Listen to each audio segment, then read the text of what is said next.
వరద బాధితులకి సహాయ చర్యలు ఎంత ముమ్మరంగా సాగుతున్నాయో గత 8 రోజుల నుంచి కూడా ఇక్కడున్న అందరూ కూడా చూస్తూనే ఉన్నారు. ఎస్పెషల్లీ ఇక్కడున్న పత్రికా విలేకరుల దగ్గర నుంచి సామాన్య ప్రజల దగ్గర నుంచి ప్రపంచవ్యాప్తంగా ఉన్న తెలుగు వాళ్ళందరూ కూడా ఇవన్నీ కూడా మనం గమనిస్తూనే ఉన్నారు. ఈ రోజుకి కూడా సహాయక చర్యల్లో ఎటువంటి ఇబ్బంది రాకూడదు. వర్షాలు పడుతున్నా కూడా ఎక్కడైతే వరద ముంపు ప్రాంతాల్లో ఉన్నారో ప్రజలు వాళ్ళందరికీ కూడా సహాయక చర్యలు అందాలి అనే ఒకే ఒక ఉద్దేశంతో గౌరవ చంద్రబాబు నాయుడు గారు సీఎం గారు ప్రత్యేకంగా అంటే ఇక్కడే బస్సులోని ఇన్ని రోజుల నుంచి గత 8 డేస్ నుంచి కూడా బస్సులోనే తన అడ్మినిస్ట్రేషన్ కొనసాగిస్తూ ప్రతిరోజు కూడా ఉదయము సాయంత్రం కూడా ఎక్కడైతే మన ముంపు ప్రాంతాలు ఉన్నాయో ఆ ముంపు ప్రాంతాలన్నిటికీ కూడా స్వయంగా తనే వెళ్ళి పర్యవేక్షించి సాయంత్రం అయ్యేసరికి మళ్ళీ అఫీషియల్స్ అందరితోనే కూడా కూర్చొని రివ్యూ చేసి ఎక్కడెక్కడ ప్రాబ్లమ్స్ ఉన్నాయో అవన్నీ కూడా అఫీషియల్స్కి అదేవిధంగా పొలిటికల్ లీడర్స్కి అందరికీ చెప్పి నెక్స్ట్ డేకి ఆ ప్రాబ్లం రాకుండా చూసుకునే బాధ్యత పర్టికులర్గా గౌరవ సీఎం గారు చంద్రబాబు నాయుడు గారే తీసుకోవటం అన్నది నిజంగా ఒక రకంగా చెప్పాలంటే ఒక గుడ్ సైన్. ఏ ముఖ్యమంత్రి కూడా ప్రపంచంలోని చాలామంది రాజకీయ నాయకులను చూసాము, చాలామంది ముఖ్యమంత్రులను చూసాము, దేశంలోని కాకుండా మన రాష్ట్రంలో కూడా చాలామంది ముఖ్యమంత్రిని చూస్తున్నాం. కానీ ఏ ముఖ్యమంత్రి కూడా వరద ప్రాంతాల్లోని ఉదయం సాయంత్రం కూడా పర్యటించి సుమారుగా 9 రోజుల పాటు బస్సులోనే ఉండి అడ్మినిస్ట్రేషన్ చేసిన పరిస్థితి కూడా కనిపించలే. అట్ ద సేమ్ టైం ఒక అడ్మినిస్ట్రేషన్ వేలోనే కాకుండా ఒక హ్యుమానిటీ వేలోని కూడా ఆలోచన చేసుకొని ఇప్పటికీ కూడా కొన్ని చోట్ల వరద ముంపు ప్రాంతాల్లోని వరద తగ్గినప్పటికీ కూడా కొన్ని ప్రాంతాల్లో వరద ముంపు ప్రాంతాల్లో ఉన్నారు, ఇంకా వాటర్ కొన్ని చోట్ల నిల్వ ఉంది, అటువంటి ఏరియాల వాళ్ళకి మనం ఏం చేయాలనే ఉద్దేశంతో కంపల్సరీగా ప్రతి ఒక్కరికి కూడా 3 పూట్ల భోజనం పంపించాలి. బ్రేక్ఫాస్ట్ దగ్గర నుంచి వాటర్ దగ్గర నుంచి బ్రెడ్ పాలు బిస్కెట్స్ అన్నీ కూడా పంపించాలి అని ఒకే ఒక ఉద్దేశంతో ఈరోజు మార్నింగ్కి కూడా సుమారుగా 3,05,966 బ్రేక్ఫాస్ట్ ప్యాకెట్స్ పంపించడం జరిగింది.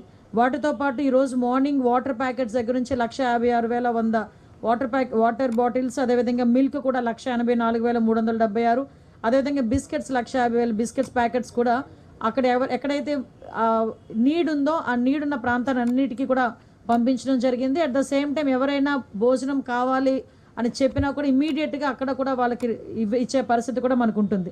అదేవిధంగా ఎవరికి కూడా ఇబ్బంది లేకుండా ఈ టైంలో ధరల పెరుగుదల నియంత్రణ చేయడానికి పర్టికులర్గా వెజిటబుల్స్ని కూడా సింప్లిఫై చేసి కాస్ట్ సింప్లిఫై చేసి అవి కూడా ప్రత్యేకంగా బజార్లు ఏర్పాటు చేసి అక్కడ కూడా నియర్ బై ఆ వెజిటబుల్స్ కూడా సేల్ చేయడం జరిగింది. సుమారుగా నిన్న చూస్తే 163 స్టోర్స్లో 105,377 కేజీల వెజిటబుల్స్ కూడా సేల్ అయినాయి. ఆల్రెడీ ఈ రోజు ఇంచుమించుగా ఒక 64 ప్లేసెస్లో కూడా ఈ వెజిటబుల్ సేల్ కూడా జరుగుతుంది. అదేవిధంగా మీ అందరికీ తెలుసు ఎక్కడైనా వాటర్ ట్యాంక్స్ ఎక్కడ కూడా వాటర్ ఇబ్బంది లేకుండా 236 ట్యాంకర్స్ తిరుగుతున్నాయి. సుమారుగా ఈ రోజుకి ఇప్పటికీ 177 ట్రిప్లు వేసినాయి ఇవి. అదేవిధంగా నిన్నైతే సుమారుగా 2,090 ట్రిప్లు కూడా వేయడం కూడా గమనించాం. అదేవిధంగా ఇప్పటి వరకు కూడా వాటర్ కనెక్షన్స్ సుమారుగా ఎక్కడైతే ఇబ్బంది పడ్డ ప్రాంతాల్లో 77,550 వాటర్ కనెక్షన్స్ ఉంటే రీస్టోర్ చేసింది 65,353 ఆల్రెడీ రీస్టోర్ చేశారు. ఇంకా బ్యాలెన్స్ 12,197 ఉంది. అది కూడా ఈరోజు రీస్టోర్ చేయడానికి అన్ని ప్రయత్నాలు కదా అన్ని కూడా రీస్టోర్ చేయడానికి వాళ్ళు సిద్ధపడి వెళ్ళారు. అదేవిధంగా ఈ రోజు వరకు ఇప్పుడు ఎవరికైతే రేషన్ ఇవ్వాలో ఆ రేషన్ కూడా ఆల్రెడీ నిన్న మొన్న 6th నుంచి 8th వరకు ఈ రోజు వరకు ఈ 3 రోజులు చూసుకుంటే 64,766 మందికి హౌస్ హోల్డ్స్కి రేషన్ కూడా పంపిణీ చేయడం కూడా జరిగింది. ఇంకా క్లీనింగ్ విషయంలో కొంత మేరకు కొంత అనుమానం వచ్చింది. ఫస్ట్ స్టార్టింగ్ డే సార్ చెప్పినప్పుడు ఇళ్లను కూడా మనం క్లీన్ చేయాలి, వాళ్ళు క్లీన్ చేసుకోలేరు, వాటర్ కూడా వాళ్ళకి ప్రాబ్లంగా ఉందంటే ఇళ్లలోకి వెళ్ళి క్లీన్ చేయడం అవుతుందా, రోడ్స్ క్లీన్ చేయడం అన్నది పర్వాలేదు ఫైర్ డిపార్ట్మెంట్ వాళ్ళు చేయగలరు అనుకున్నాను. కానీ నిజంగా మహానుభావులు ఎలాంటి ఆలోచన వచ్చిందో తెలియదు కానీ ఇప్పటికీ సుమారుగా 20,742 హౌసెస్ని క్లీన్ చేయడం జరిగింది. యావరేజ్ని పర్ డే 10,000 హౌసెస్ని క్లీన్ చేయడానికి కూడా ఈ రోజుకి కూడా సిద్ధపడి ఉండే పరిస్థితి ఈరోజు కూడా కనిపిస్తూ ఉంది. వీటితో పాటు మీరు చూసారు ఎక్కడైతే వాటర్ అంతా వెళ్ళిపోయిందో ఆ వాటర్ లేని చోట కూడా మనకి ఫైర్ డిపార్ట్మెంట్ వాళ్ళ చేత ట్యాంకర్స్ తెప్పించుకొని పైప్ లైన్స్తో మొత్తం అంతా క్లీన్ చేయటం, డ్రోన్స్ని ఉపయోగించి క్లోరినేషన్ చేయటం, డ్రోన్స్ని ఫుడ్ ప్యాకెట్స్కి సప్లై చేయడానికి పంపించడం ఒక ఎత్తు అయితే అదేవిధంగా డ్రోన్స్ పెట్టి క్లోరినేషన్ కూడా చేసే ప్రక్రియ కూడా ఆల్రెడీ చాలా చోట్ల మొదలైంది. కానీ కొన్ని చోట్ల దురదృష్టం ఏంటంటే కొంతమందికి కళ్ళు ఉంటాయి కానీ చూడలేరు, చెవులు ఉంటాయి కానీ వినలేరు. అలాంటి వాళ్ళందరికీ క్లారిటీ ఇవ్వడానికి నేను పర్టికులర్గా ఈ లెక్కలన్నీ మళ్ళీ మీతో చెప్పడం జరుగుతుంది. సుమారుగా 42 డ్రోన్స్ తిరుగుతున్నాయి. అందులో దగ్గర 1,23,751 ఫుడ్ ప్యాకెట్స్ డ్రోన్స్ ద్వారా ఎక్కడైతే వాటర్లోని ఉండిపోయారో వాళ్ళందరికీ కూడా తీసుకెళ్లే పరిస్థితి కూడా కనిపిస్తూ ఉంది. అంటే ఓవరాల్గా ఎందుకు ఇవన్నీ చెప్తున్నానంటే, ఒక ముఖ్యమంత్రి ఏదైనా వరద వచ్చింది లేకపోతే సైక్లోన్ వచ్చింది అటువంటి సమయంలో ఒక రోజు ఉంటారు, ఏరియల్ సర్వే చేసుకుంటారు, పర్యవేక్షించుకుంటారు, ఎవరైనా వెళ్ళిపోతారు. కానీ చంద్రబాబు నాయుడు గారు సీఎంగా ఆయనకున్న బాధ్యత ఒక ఎత్తు అయితే, ఎవరైతే 5 రోజుల కింద 6 రోజులుగా కూడా నీటిలోనే మగ్గిపోయిన వాళ్ళ ఫ్యామిలీ తాలూకా మెంటల్ స్టేటస్ ఎలా ఉంటుంది అని ఆలోచించే వ్యక్తిగా ఒక హ్యుమానిటీ యాంగిల్ మీద ఆలోచించి వాళ్ళకి అన్ని రకాలుగాను భరోసా కల్పించాలని ఒకే ఒక ఉద్దేశంతో వాళ్ళకి ఫుడ్ దగ్గర నుంచి ఎలక్ట్రిసిటీ దగ్గర నుంచి అవన్నీ కూడా రీస్టోర్ అయినంత వరకు మళ్ళా తిరిగి విజయవాడ ప్రజలందరూ తమ తమ పనుల్లోని నిమగ్నం అయ్యేటంత వరకు కూడా నేను ఇక్కడి నుంచే అడ్మినిస్ట్రేషన్ చేస్తాను అని చెప్పడం ఒక ఎత్తు, పండగలను కూడా పక్కన పెట్టి ఫ్యామిలీని కూడా పక్కన పెట్టి ఈరోజు గత 8-9 రోజులుగా ఆయన ఇక్కడే మనం ఉండటం కూడా మనందరూ కూడా గమనించాలి.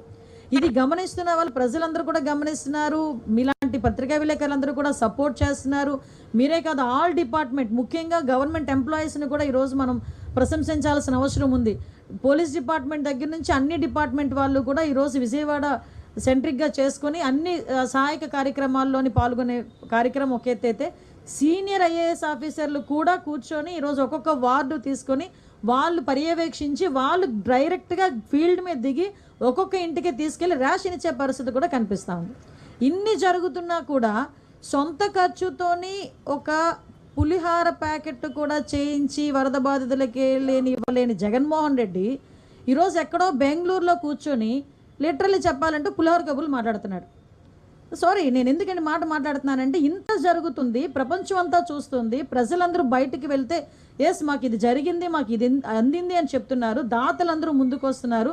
సిగ్గుపడాలి. చిన్న పిల్లలు వాళ్ళకి కిడ్నీ బ్యాంక్స్ తీసుకొచ్చుకొని ఇది కూడా మేము ఇస్తామని చెప్పి సీఎం గారి దగ్గరికి వచ్చి వాళ్ళు ఇస్తున్నారు.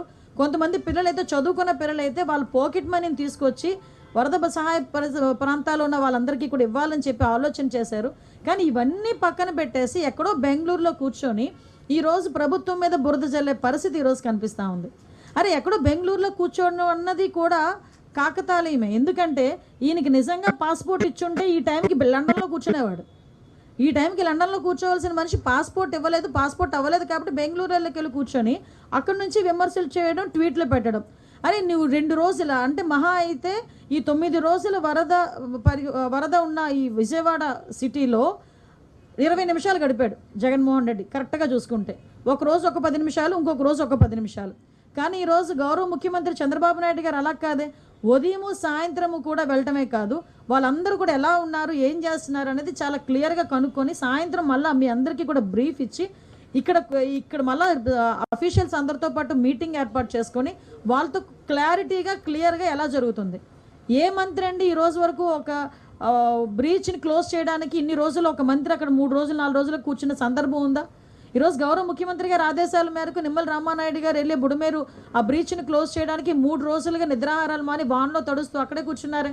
ఇవన్నీ ఎందుకు కనిపించట్లేదు ప్రతిపక్షాల వాళ్ళకి? ఇవన్నీ ఎందుకు అసలు వినిపించట్లేదు ప్రతిపక్షాల వాళ్ళకి? కనీసం ఏదో రకంగా బురద జల్లాలి అని ఒకే ఒక పరిస్థితుల్లోని పేటీఎం బ్యాచ్ని దింపి సాక్షి ఛానల్ని పట్టుకొని నోటుకు వచ్చినట్టు మాట్లాడడం తప్పించి ఏమీ వాళ్ళు చేసే పరిస్థితి అయితే కనిపించట్లే. ఒకటైతే క్లియర్గా ఉన్నాను, ప్రజలందరూ కూడా ఇప్పుడు ఎన్డీఏ పక్షాన ఉన్నారు. ఎన్డీఏ నాయకులందరూ కూడా ఈరోజు ముందుకు వచ్చి సేవా కార్యక్రమాల్లో పాల్పంచుకుంటున్నారు. రేపటి నుంచి కూడా ఎన్యూమరేషన్ కూడా స్టార్ట్ అవుతుంది. ఎన్యూమరేషన్లో కూడా ప్రజలందరూ కూడా సహకరించాల్సిందిగా ప్రజలందరికీ కూడా నేను కోరుకుంటున్నా. ఎన్యూమరేషన్ స్టార్ట్ అయిన తర్వాత వాళ్ళకి ఎలాగ రిలీఫ్ ఇవ్వాలనేది కూడా ఆలోచన చేసుకుని రిలీఫ్ కూడా ఇస్తాం.